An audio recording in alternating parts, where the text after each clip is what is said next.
What is the best place to be born? So the people who did this study was the Economist Intelligence Unit, and they made the list based off of a measure of which countries provide the best opportunities for a healthy, safe, and prosperous life in the years ahead.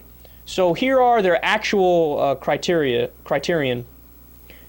Material well-being is measured by GDP per head, life expectancy at birth, quality of family life based primarily on divorce rates, the state of political freedoms, job security, which is measured by the unemployment rate, climate, personal physical security ratings based on homicide rates and risk for crime and terrorism, quality of community life, governance, which is a measure, they rate corruption and do it that way, and gender equality.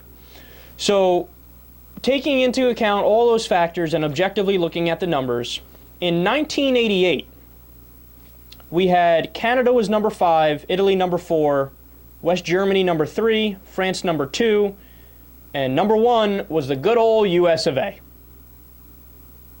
Now that, ladies and gentlemen, is the old days, the good old days.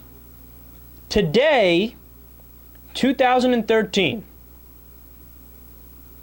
you have number 5, Denmark, number 4, Sweden, number 3, Norway, number 2, Australia, number 1, Switzerland.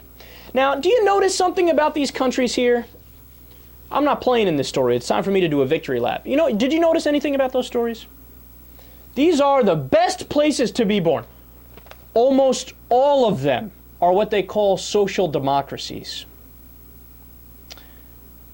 This is what we talk about on this show every single day. You know another word for a social democracy? You guys ready? Welfare state. Oh, no! Oh, the welfare is so bad. Oh, my God. Rush Limbaugh tells me that. These are welfare states, right? Now, the word welfare and liberal as well has been demonized over and over and over and over in the U.S. to the point where now they're devoid of all meaning, right? It's just, a hollowed out word that people just have a knee-jerk response where they go, ooh, I'm not that, right? And look, credit to the right wing on that. They played a political game and they won. The word liberal is sufficiently demonized. And welfare too. But what people need to realize is that the U.S. economy is a hybrid of capitalism and socialism, just like every single modern industrial nation. That's not my opinion, that's a matter of fact. So, look, the military is socialized. Police, socialized. Fire department, socialized. Postal service, socialized. Roads, bridges, socialized. Infrastructure, water sanitation, regular sanitation, all socialized. So those countries are the same as the U.S., cut from the same mold as the U.S.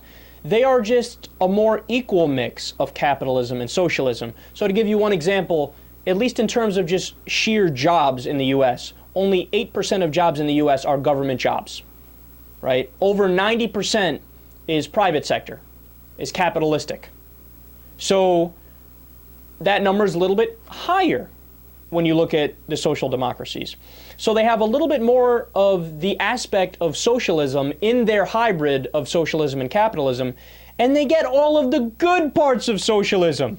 So these are the guys that get universal health care. So they don't ever have to worry about paying monthly so that they're covered when something goes bad. It's just a part of citizenship. If you get sick, you get help.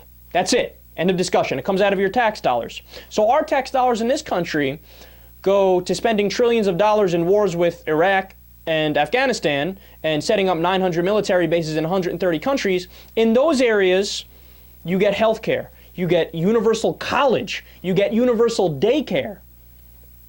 You get all types of systems that are geared towards giving people equality of opportunity. And that's why you find that they are ranked the best places to be born list. And this just buttresses other studies from a couple years ago that talked about how the people that live in the social democracies were self-reporting to be more happy than in any other areas in the world. Because it turns out when you take certain things off the table and say, hey, look, you're a member of our country. You're a citizen of our country. We care about you. These things are off the table. You don't have to worry about, you're going to get health care. Don't worry, dog. We got you. You're going to get a full education if you want an education. It's free. Don't worry about it. Right? You get daycare. They have better social insurance programs as well. They get guaranteed at least 6 weeks paid vacation. In some of the other countries, it's even more. Right? By law, 6 weeks paid vacation. I mean, when you take those things off the table, and if you poll the American people, they would go, yeah, we want those things. What are you, nuts? But the right wing has done such efficient propaganda that, people don't bat an eyelash, and they don't even want to try, or we haven't done any real proactive steps to be more like these areas of the world, when we should, because it's a win-win-win if we go in that direction. Maybe we would get back to the position where we are the best place to be born. But until we move in this direction, we're going to be getting our asses beat by the social democracies, the welfare states. There, I said it.